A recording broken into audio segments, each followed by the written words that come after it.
dynamic hip flexor stretch to half splits. So right away, we are gonna be on our knees for this. So if you wanna grab a mat or a pillow and pop it under your knee, I don't want you to hurt your kneecap.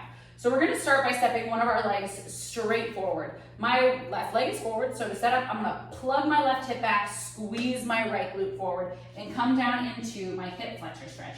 So what that means is I'm gonna keep plugging my left hip forward and squeezing my right glute so that I can feel the stretch in my right hip flexor. Notice how my left knee is stacked right above my left ankle, and I'm spiraling my inner thighs together. My heart shines forward. Again, the goal of this posture is to feel the stretch in the front of the back leg. I'm gonna take a nice deep inhale, and this is the dynamic piece. On my exhale, I'm gonna pretend I have a hook around my left hip as my left hip guides me back.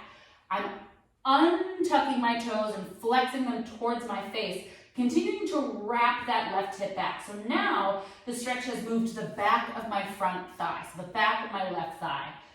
Once we're here, we're gonna take a nice deep inhale. Exhale, squeezing through the right butt, walking it back into that low lunge hip flexor stretch.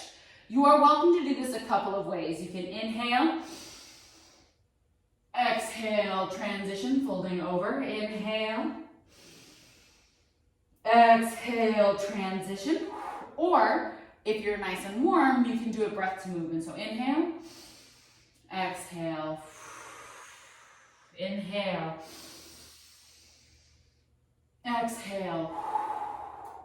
The goal of this is to stretch, so if you're breathing too fast to get full range of motion, I would suggest that first option, inhale, transition on the exhale. Hold for inhale, transition on the exhale, because as always, we want to warm up our bodies or cool them down, so really let them travel through that glorious full range of motion.